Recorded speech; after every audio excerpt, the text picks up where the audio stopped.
دربار مصطفیٰ صلی اللہ علیہ وسلم لگا ہوا تھا اور تمام لوگ ملاقات کے لیے جوک در جوک آ رہے تھے۔ انہی میں ایک شخص آیا تو رسول اللہ صلی اللہ علیہ وسلم نے اس سے دریافت کیا، تمہارا نام کیا ہے؟ عبد الشمس، اس نے جواب دیا۔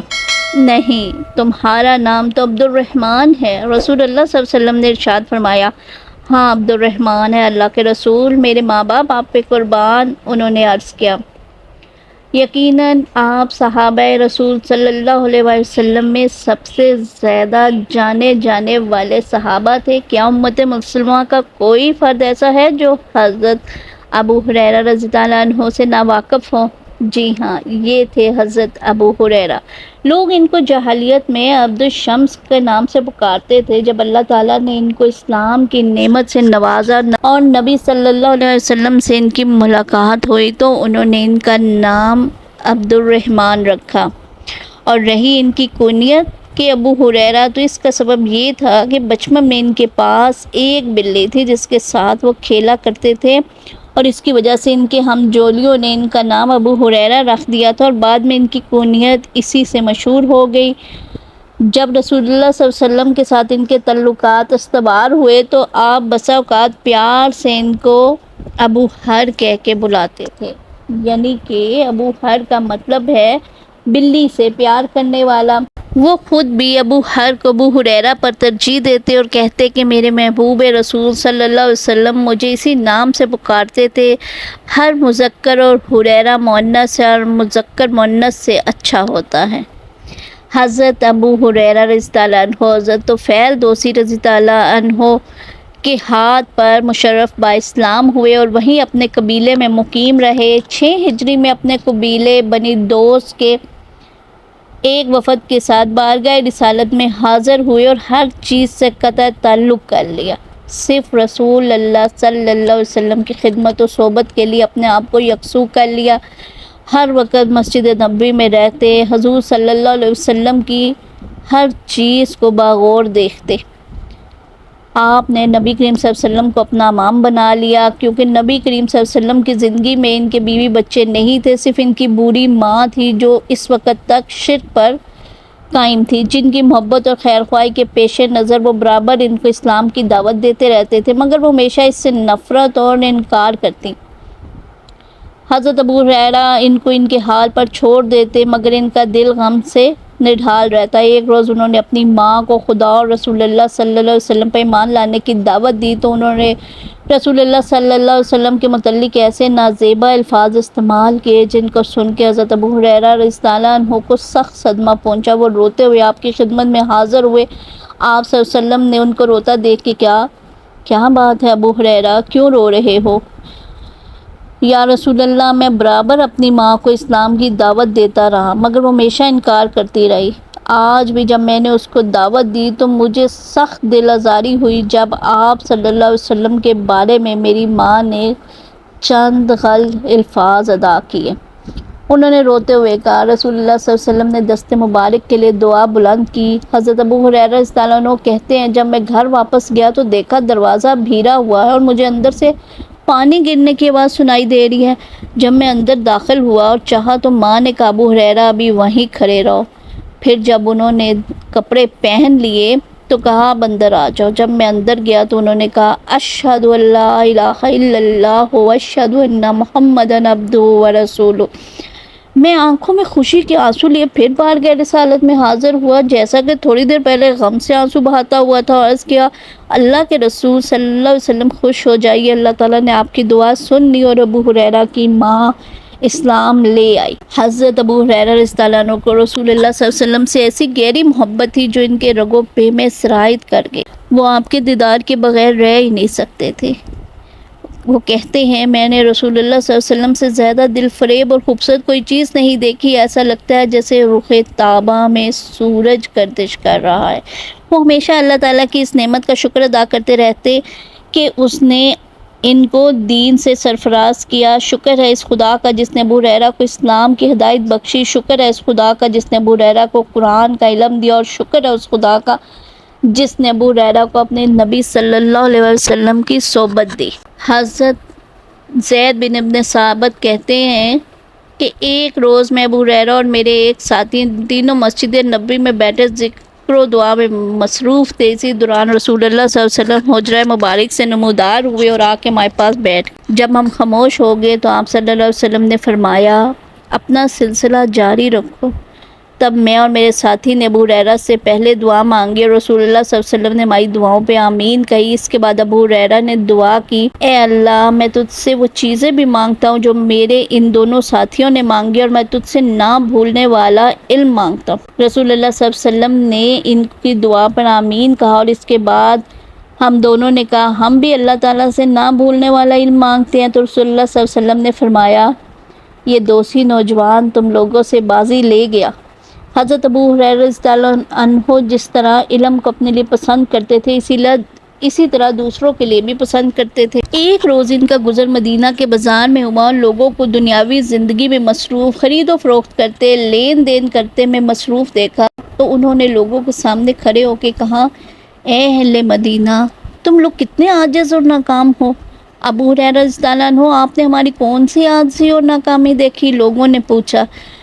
رسول اللہ صلی اللہ علیہ وسلم کی میراث تقسیم ہو رہی ہے اور تم لوگ یہاں ہو، جا کے اپنا حصہ کیوں نہیں لیتے؟ حضرت ابو ہریرہ نے کہا، ابو ہریرہ رسول اللہ صلی اللہ علیہ وسلم کی میراث کہاں تقسیم ہو رہی ہے؟ انہوں نے کہا مسجد میں۔ یہ سن کر لوگ تیزی سے مسجد کی طرف دوڑے اور حضرت ابو ہریرہ ان کے انتظار میں وہیں کھڑے رہے۔ جب ان لوگوں نے واپس آ کے ان سے کہا ہم لوگ مسجد گئے تھے مگر وہاں تو ہمیں کوئی چیز تقسیم ہوتے نہیں نظر آئی، کیا تم لوگوں نے مسجد میں کسی کو نہیں دیکھا؟ کیوں نہیں، ہم نے وہاں دیکھا کچھ لوگ نماز پڑھ رہے تھے، کچھ لوگ تلاوت قرآن میں مصروف تھے، کچھ لوگ حلال و حرام کے متعلق بحث و مباحثہ کر رہے تھے۔ ان لوگوں نے جواب دیا تو تم لوگوں کا بھلا ہو، وہی تو محمد صلی اللہ علیہ وسلم کی میراث ہے۔ حضرت ابو ہریرہ نے کہا، اپنی غیر معمولی علمی مصروفیت اور رسول اللہ صلی اللہ علیہ وسلم کی مجلسوں کی پابندی کی وجہ سے بھوک، فاقہ کشی اور زندگی کی جو سختیاں حضرت ابو ہریرہ رضی اللہ عنہ نے جھیلی شاید کسی دوسرے نے جھیلی ہوں گی۔ وہ اپنے متعلق بیان کرتے ہیں کہ مجھے شدت کی بھوک لگتی تھی کہ بیتاب ہو کر میں اصحاب رسول صلی اللہ علیہ وسلم میں سے کسی صاحب سے قرآن کی کسی آیت کے متعلق پوچھتا تھا، حالانکہ میں اسے اچھی طرح جانتا ہوتا، تاکہ وہ مجھے اپنے گھر لے جا کے کچھ کھلا دے۔ ایک روز تو مجھے ایسی زور کی بھوک لگی کہ میں اپنے پیٹ پہ پتھر باندھ دیا، پھر میں صحابہ کرام کے راستے پہ بیٹھ گیا۔ سب سے پہلے ادھر سے ابو بکر صدیق کا گزر ہوا۔ میں نے کتاب اللہ کی ایک آیت کے متعلق ان سے دریافت کیا، اور یہ سوال میں نے صرف اس لیے کیا تھا کہ وہ مجھے اپنے گھر بلائیں گے، مگر انہوں نے نہیں بلایا۔ پھر حضرت عمر بن خطاب وہاں سے گزرے، میں نے ان سے بھی ایک آیت کے بارے میں پوچھا، لیکن انہوں نے بھی مجھے کھانے کے لیے نہیں پوچھا۔ پھر رحمت مجسم کے نقوش پا سے منور ہوئے، وہ مجھے دیکھتے ہی سمجھ گئے کہ میں بھوک سے بے حال ہوں۔ انہوں نے پیار بھرے لہجے میں پوچھا، ابو ہریرہ؟ لبیک یا رسول اللہ، میں نے کہا، اور پھر پیچھے پیچھے چلتا ہوا آپ صلی اللہ علیہ وسلم کے گھر میں داخل ہو گیا۔ وہاں آپ صلی اللہ علیہ وسلم نے ایک پیالے میں دودھ دیکھ کر گھر والوں سے پوچھا، یہ دودھ تم لوگوں کو کہاں سے ملا؟ یہ فلاں صاحب نے آپ کے واسطے بھیجا، انہوں نے فرمایا۔ تب انہوں نے مجھ سے فرمایا، ابو ہریرہ جاؤ تمام اہل صفہ کو بلا لاؤ۔ آپ کا مجھے ان سب لوگوں کو بلانے کے لیے بھیجنا اچھا نہیں معلوم ہوا۔ میں نے دل میں سوچا اتنے سے دودھ سے اہل صفہ کا کیا بنے گا، میں چاہتا تھا کہ اس میں سے کچھ پی لوں تاکہ مجھے کچھ سہارا تو مل جائے، پھر ان لوگوں کو بلانے جاؤں۔ بہرحال میں ان لوگوں کو بلا کے لے گیا۔ جب وہ سب لوگ رسول اللہ صلی اللہ علیہ وسلم کے پاس بیٹھ گئے تو آپ صلی اللہ علیہ وسلم نے فرمایا، ابو ہریرہ یہ لو اور اسے سب لوگوں کو پلاؤ۔ میں وہ پیالہ باری باری ہر ایک کو دیتا گیا، یہاں تک کہ سب نے آسودہ ہو کے پی لیا۔ اب میں نے پیالہ ان کے سامنے پیش کیا، انہوں نے سر مبارک اٹھایا اور میری طرف دیکھ کر مسکراتے ہوئے فرمایا، اب میں اور تم صرف 2 آدمی بچ گئے ہیں۔ جی ہاں اللہ کے رسول، آپ صلی اللہ علیہ وسلم نے سچ فرمایا۔ میں نے عرض کیا، آپ صلی اللہ علیہ وسلم نے فرمایا پیو، میں نے پیا، پھر فرمایا اور پیو، میں نے اور پیا۔ آپ برابر اور پیو کہتے رہے اور میں پیتا رہا، یہاں تک کہ میں پورے طور پہ شکم سیر ہو گیا اور عرض کیا، قسم اس ذات کی جس نے آپ کو حق کے ساتھ بھیجا ہے، اب بالکل گنجائش نہیں ہے۔ تب آپ نے پیالہ لے کے باقی بچے ہوئے دودھ کو خود پیا۔ اس واقعے کو گزرے ابھی زیادہ مدت نہیں ہوئی تھی کہ اسلامی فتوحات کے نتیجے میں ہاتھ آنے والے مال غنیمت کے سبب مسلمانوں میں مال و دولت کی فراوانی ہوگی، اور حضرت ابو ہریرہ کے پاس بھی مال و دولت، مکان و اسباب، بیوی بچے، ہر چیز ہوگی، مگر یہ ساری چیزیں مل کر بھی نہ ان کی فطرت اور طبیعت میں ذرا برابر کوئی فرق لا سکی۔ وہ اکثر کہتے میں نے حالت یتیمی میں پرورش پائی، مسکینی کی حالت میں ہجرت کی، میں صرف پیٹ کی روٹی کے عوض بصرہ بنت غزہ کہ ہاں مزدوری کرتا تھا، میں حضر میں ان لوگوں کی خدمت کرتا اور سفر میں ان کے اونٹوں کو ہانکتا۔ پھر اللہ تعالیٰ نے اسی کے ساتھ میری شادی کرا دی۔ شکر ہے اس خدا کا جس نے اپنے دین کے ذریعے سارے حالات درست کر دیے اور ابو ہریرہ کو والی بنا دیا۔ حضرت ابو ہریرہ رضی اللہ عنہ حضرت معاویہ ابی ابن سفیان کی طرف سے کئی بار مدینہ کے والی بنائے گئے، مگر گورنری کا یہ عہدہ بھی ان کی نرم مزاجی اور سادگی میں کوئی تبدیلی پیدا نہ کر سکا۔ ایک بار اپنی گورنری کے زمانے میں وہ اپنے گھر والوں کے لیے لکڑیوں کا ایک بوجھ پیٹھ پہ لادے مدینہ کے رستوں سے گزر رہے تھے۔ جب ان کا گزر سلیبہ ابن مالک کی طرف سے ہوا تو بولے، مالک کے بیٹے، گورنر کو جانے کے لیے راستہ دے دو، اللہ آپ پہ رحم فرمائے، کیا اتنی ساری جگہ آپ کے گزرنے کے واسطے کافی نہیں ہے؟ ابن مالک نے کہا۔ تو انہوں نے کہا، گورنر کے ساتھ اس گٹھر کے لیے بھی تو راستہ دو جو اس کی پیٹھ پہ لدا ہوا ہے۔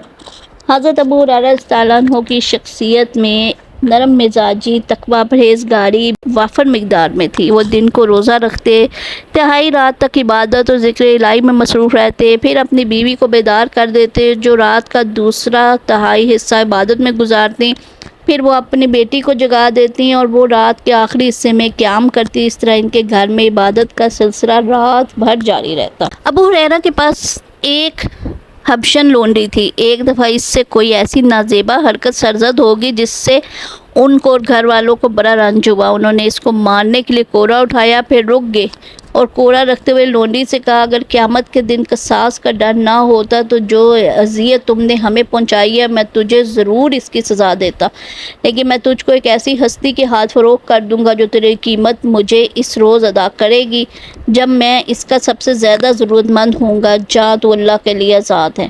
ان کی صاحبزادی ان سے کہتی ہیں، ابو جان، میری ہمجولی لڑکیاں مجھے طعنہ دیتی ہیں، وہ کہتی ہیں تیرے ابا تجھے سونے کے زیورات کیوں نہیں پہناتے؟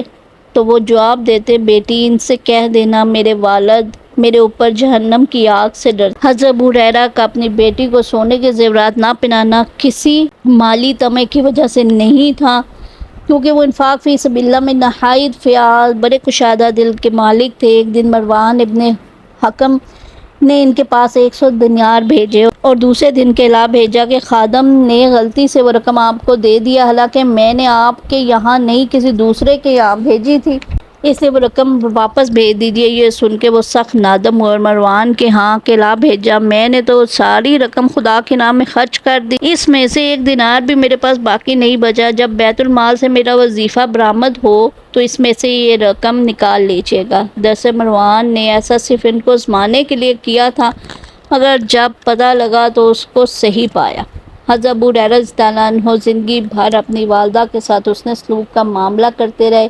جب وہ اپنے گھر سے نکلنے کا ارادہ کرتے تو سب سے پہلے ان کے حجرے کے دروازے پہ کھڑے ہو کے کہتے، امی جان السلام علیکم ورحمۃ اللہ وبرکاتہ، میرے بیٹے وعلیکم السلام، وہ جواب دیتی، پھر وہ کہتے، اللہ آپ پہ رحم فرمائے، جیسے آپ نے بچپن میں میری پرورش کی ہے، پھر وہ جواب میں کہتی، اور اللہ تعالیٰ تمہارے اوپر بھی رحم فرمائے جیسے تم نے بڑھاپے میں میرے ساتھ حسن سلوک کیا۔ حضرت ابو ہریرہ رضی اللہ عنہ کو اس بات سے غیر معمولی دلچسپی تھی کہ وہ لوگوں کو اپنے والد کے ساتھ حسن سلوک و صلہ رحمی کی دعوت دیں۔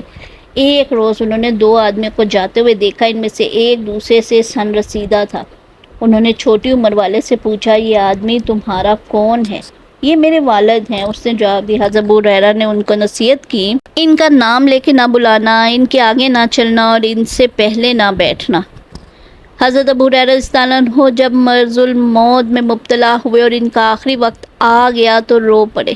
جب ان سے رونے کا سبب دریافت کیا گیا تو بولے، میں تمہاری اس دنیا کے لیے نہیں رو رہا، بلکہ میں دوری منزل اور قلت ذات کی وجہ سے رو رہا ہوں۔ میں ایک ایسے راستے کے آخری سرے پہ کھڑا ہوں جو مجھے جنت یا دوزخ میں پہنچانے والا ہے، اور مجھے اس بات کا قطعی کوئی علم نہیں میں ان دونوں میں سے کس میں پہنچوں گا۔ مروان بن حکم عیادت کے لیے آیا تو ان سے کہا، ابو ہریرہ اللہ تعالیٰ آپ کو شفا دے۔ تو انہوں نے کہا، خدایا میں تیری ملاقات کو محبوب رکھتا ہوں، تو بھی میری ملاقات کو پسند فرما اور اس میں جلدی کر۔ اور مروان کی واپسی سے پہلے ان کی دعا قبول ہو گئی۔ اللہ تعالی حضرت ابو ہریرہ رضی اللہ عنہ پر اپنی رحمت کا دامن وسیع کرے۔ انہوں نے مسلمانوں کے لیے 1690 سے زیادہ احادیث یاد کی۔ اللہ تعالیٰ ان کو اسلام اور مسلمانوں کی طرف سے بہترین اجر دے۔ رسول اللہ صلی اللہ علیہ وسلم نے ان کے لیے خاص دعا کی تھی کہ ان کو علم یاد رہے اور آخر تک وہ ساری دنیا کے لیے وہ علم ہمارے لیے چھوڑ گئے۔ انا للہ و انا الیہ راجعون، آمین۔ میرے ساتھ جڑے رہیے، میرے چینل کو سبسکرائب کر دیں، ویڈیو کو لائک کر دیں۔